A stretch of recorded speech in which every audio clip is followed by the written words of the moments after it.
ఎవరైతే మీకు ఈ ఈ టాపిక్ డైవర్షను క్యారెక్టర్ అసాసినేషన్కి ట్రై చేస్తూ ఉన్నారో నేను వారికి చెప్తా ఉన్నా, ఇప్పటిదాకా నేను రిస్ట్రైన్గానే ఉన్నాను, నేను ఎక్కడ మాట్లాడను. కానీ ఈ రోజు నుంచి నాకు కూడా ప్లాట్ఫామ్స్ ఉంటాయి, నేను మాట్లాడే అవకాశం వస్తుంది, నాకు చాలా అవెన్యూస్ ఉంటాయి. వచ్చిన అవకాశంలో వచ్చిన ప్రతి ప్లాట్ఫామ్ మీద వచ్చిన ప్రతి అవెన్యూలో కూడా నేను మిగతా వాళ్ళలాగా ఏదో బూతులు తిట్టే కార్యక్రమం నా వల్ల కాదు, నాకు చేత కాదు.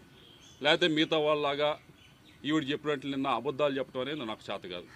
నేను నిజమే చెప్తాను, ఏదైతే ఉందో ఆ ఫ్యాక్ట్స్ మొత్తం మేము బయటికి చెప్తాను. ఈ విషయమే కాదు, చాలా విషయాల గురించి మాట్లాడతాను, పేరులతో సహా తీసుకొని మాట్లాడతాను. ఇది ఎంత దూరం వెళ్తుందో చూసుకున్నాం. మీ అందరికీ చెప్పేది ఒకటే, మీ వెనకమాల ఎవరైతే ఉండి మాట్లాడుతున్నారో వాళ్ళు చెప్పేది ఒకటే, మీరే మొదలుపెట్టారు, ఇప్పుడు దీన్ని మేము ముందుకు తీసుకెళ్తాం. తప్పకుండా దీనికి తగిన విధంగా సరైన సమయంలో తప్పకుండా వచ్చిన అవకాశాన్ని ప్రతి ఒక్కటి ఉపయోగించుకొని పేరులు తీసుకొని కూడా మాట్లాడతారని చెప్పి మీ అందరికీ కూడా తెలియజేస్తాం.